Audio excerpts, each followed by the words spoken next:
Yadrachaya chopapanam Swargadvaramapavritam Sukhina Kshatriya Partha Labhante Yuddhamidrisham.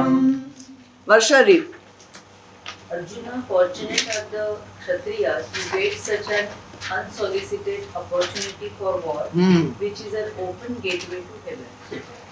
More and more, Bhagwan is trying to explain to Arjun from the point of dharma and duty and responsibility why he should fight this war. Let's do the words. Sukhinaha, fortunate, happy.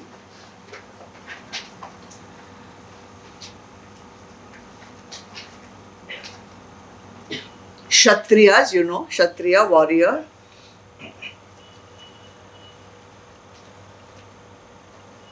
Labhante, who get.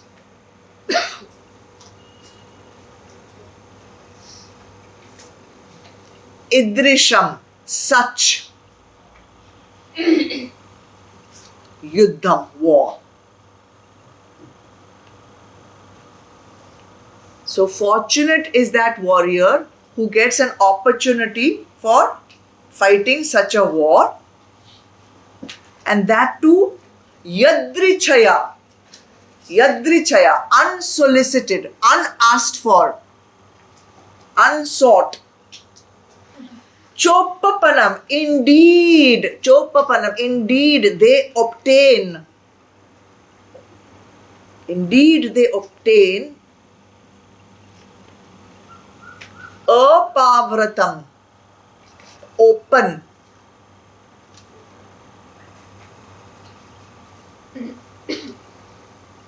Open what? Swargadvaram, doors of heaven.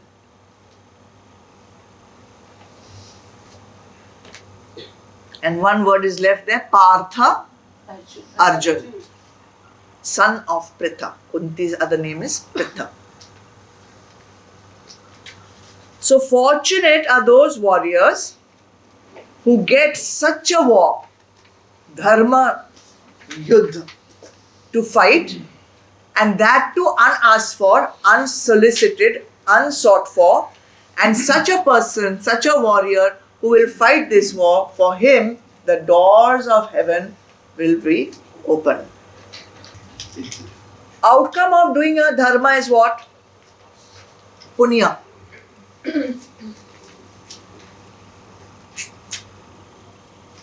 And therefore the outcome of Arjun doing his dharma by fighting this war will be heaven, Swarga. Now what does it mean for a sadhak? See, it's all good to say Arjun needs to fight that war. Okay, that's all a story. You know, Bhagavad Gita can be used at so many different levels. You can do it at the story level. You can do it at the philosophical level. You can do it for improving society. But the most important thing for us is to improve ourselves. So for a sadhak, what does it mean? It means that whenever our spiritual progress is being threatened, whenever our peace is being threatened by what? Kam, Krodh, Moh, Lobh, Mad, Matsarya, any of these things. When our things are being threatened, don't waver. Don't second guess. Don't hesitate. Immediately first step, recognize the threat. Then witness. Witness it. I am Atma. I cannot be destroyed. I cannot be wet by water. I cannot be cut by weapons. I cannot be dried by wind. I cannot be touched. Who am I? I am Atma. You cannot destroy me. That is the strategy. Okay? Throw it out. Oh, poor me. I am this body. You think your body, mind, intellect, they're there for it is attacking. Change your focus. Witness, I am Atma. You do whatever you want. I am eternal, I am universal, I am indestructible. Vivek, and then Purusharth. You cannot just say 1 minute I am Atma and the next minute say poor me. It needs that nishtha, it needs that convincing yourself of your indestructibility.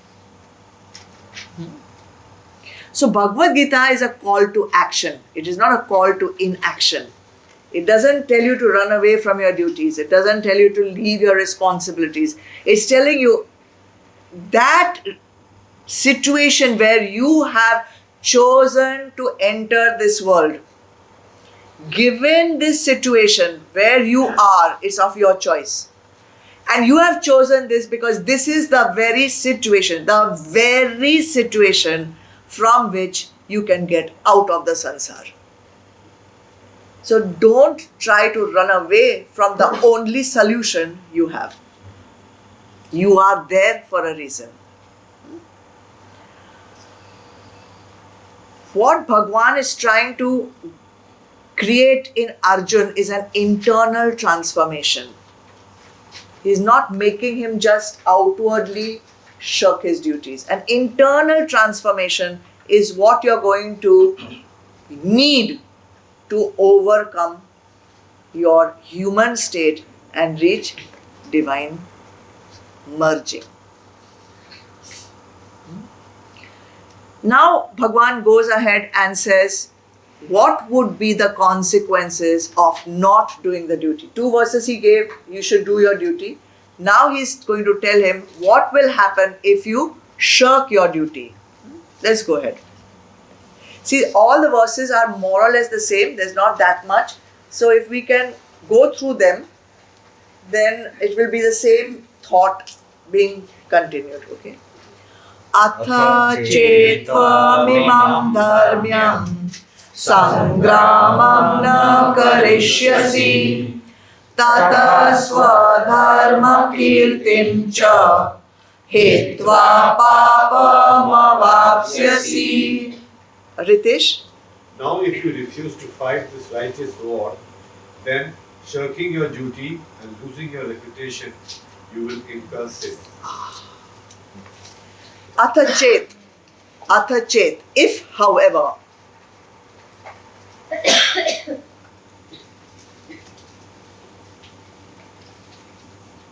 tvam, you,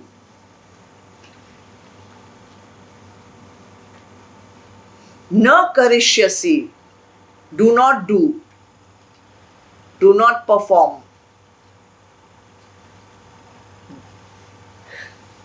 Imam, this.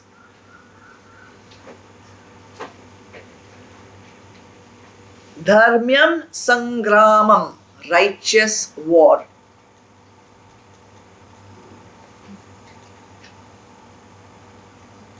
If, however, you do not take part in this righteous war, hitva, abandoning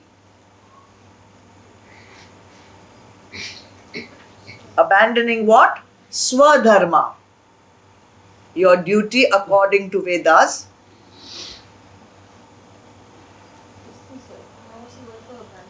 Hitva.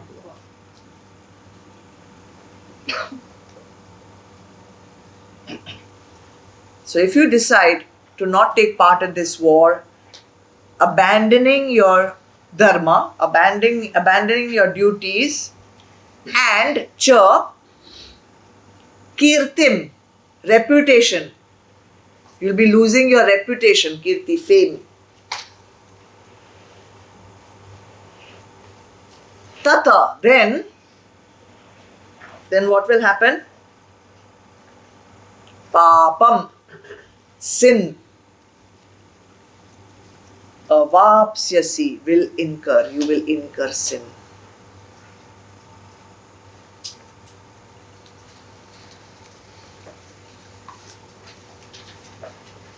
Started off by saying how Atma is eternal, Atma is universal, Atma is indestructible. Then came little bit lower, what is your dharma? how your dharma is made, how gunas are there. And then now you don't want to do still, you don't want to follow your dharma, what will happen? So before, when you follow your dharma, you'll go to heaven. If you don't do dharma, then what will happen? Incur sin. So there's one other text which I found during my research. The text ka name is Parashar Smriti. You know, there's Manu Smriti. There are many Smritis. One of the Smritis is Parashar Smriti. And this is the quote. I don't do it in Sanskrit because I also don't understand. I got the translation. It says, the occupational duty of a warrior, what a warrior should do, is to protect the citizens. Which citizens? Of your country, it says. And protect from what? From oppression. So the occupational duty of a warrior is to protect the citizens of the country from oppression. This requires the application of violence in appropriate cases. This requires the application of violence, hinsa, in appropriate cases. So, if a government is there and there is a mob, there is a riot, and the citizens are in danger of being harmed, it is the duty of the government to apply violence to protect the citizens. It's their dharma. And it goes on to say, in appropriate cases, for the maintenance of law and order. For the maintenance of law and order, to protect dharma, to protect the people, if violence is required, it is okay. He should thus, it just goes on, it should thus defeat the soldiers of enemy kings and help rule the country according to the principles of dharma. It's very clearly mentioned that dharma has to be maintained. So if a Kshatriya, let's say that there is one attack, let's say the terrorists who came in Kasab, and he was going around shooting people and creating terrorism, it is the duty of the ruling government to use violence to protect the citizens and to maintain peace and order, right? Now, what if one of the policemen or somebody says, I will not do this. I will not fire at Kasab. It will be called dereliction of duty, right? He cannot just decide that I am not going to do this because I don't feel correct about it. So if he does that, it will be called sinful. It will be a crime. Similarly for Arjun, he is now in the middle of a battle. The terrorist Kauravas are ready to create mayhem in the country. He cannot at that stage say, I will not fight. That's exactly what he says in the last verse. He drops his weapons, he sinks to the bottom of his chariot, and he says, I will not fight. Okay? So it's called a sin. It's sinful. So what is a sin? I'm asking you. Not doing your duty. What is your duty? Dharma. If you are not doing your duty as laid down by the Vedas, if you are not doing your duty as laid down by the Vedas, it is considered a sin. Now, what happens when you don't do your duty? How do you feel? Guilt. When you feel guilty, what happens inside you? One negative impression gets put on your, it's a sanskar. It's a negative sanskar which gets impressed on your antakaran. And this negative impression will keep poking you. That negative impression, that sanskar, because nobody commits a paap without knowing somewhere deep inside that he has committed pap. That sanskar will keep on nagging, keep giving discomfort, keep creating sorrow, keep creating guilt until it is completely wiped out. And if you die before it is completely wiped out, you are carrying it with you in your sukshma sharir till the next life. That is the great danger of not clearing all this kachra which we are carrying with us. Now in the next life also, it will keep poking you. It's like drinking a poison once, and that poison is continuously running through our system until and unless we take the antidote and get rid of it. Okay? But the same thing happens if you do something good also. If you do something good, that impression is also staying within you. And you will also carry that good sanskar with you to the next life. If you are carrying pap sanskar, you will suddenly feel in the next life also feeling bad for no reason, feeling uncomfortable for no reason, feeling sad for no reason. And if you are carrying punya sanskar with you in your next life, for no reason you will feel happy sometimes. For no reason good fortune will be coming to you. For no reason you will feel joyful. So all this is continuously like a cycle, and nobody is aware of what is going on, why we are feeling sad, why are we feeling happy, why are good things coming to us for no reason, why are bad things happening to me when I am such a good person. But we are only thinking of this life, and we have not thought of all the bad things we have done in previous lives. And the best thing is, there is no courtroom. There is no judge to tell you that you have done good and bad. There is no lawyer who is going to come and fight your case. You have done, immediately the result is imprinted. Immediate. And when that punishment is due to you, or when that reward is due to you, it is going to come. Nobody is there. There is no court. There is no judge. There is no lawyer. There is no devta. There is no nothing who is giving you good and bad. All self-created. And all happening automatic. You have created. Who is going to uncreate? You. Nobody else can uncreate. Once it's come, then we have to only have to teacher to get through it. Because that time now we can't You undo it. need first glad acceptance. To get glad acceptance, you need to witness.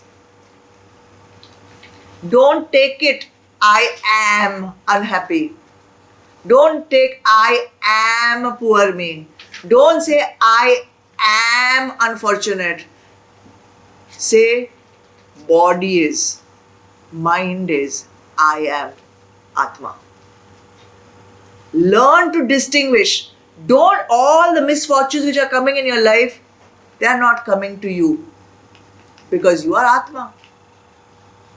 Once you can separate that, once you can create that gap, then you have the tools and the power to change it. If you yourself are khatam, where is your power to change? You need power to change, and that power comes from knowing I am Atma.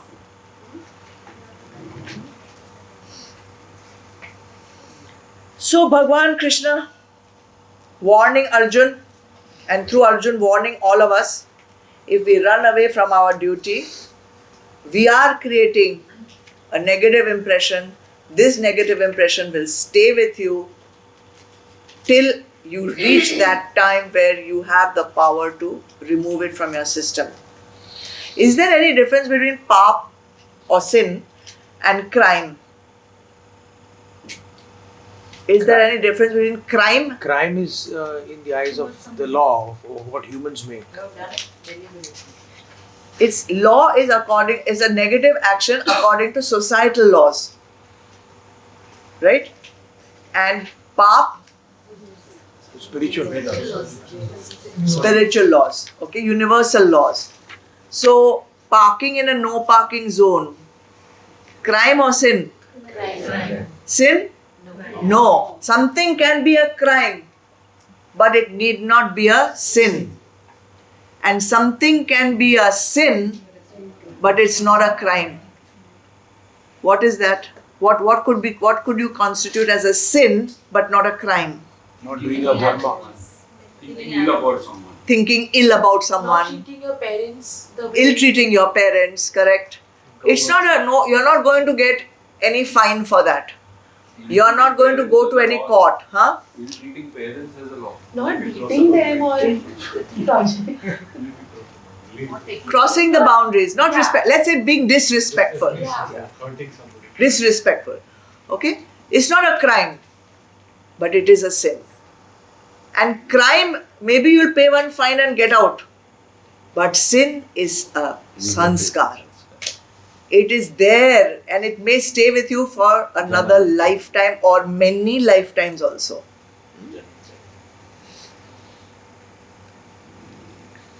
A sin, if you want a definition, and I have given this to you last time when we did this chapter many years ago. It's a sin is a mistake of the mind.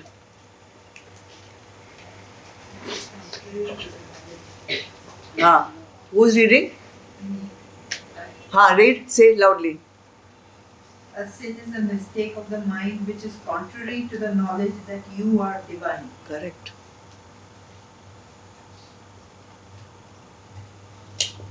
Sin is a mistake of the mind in which it acts contrary to its essential nature of the self.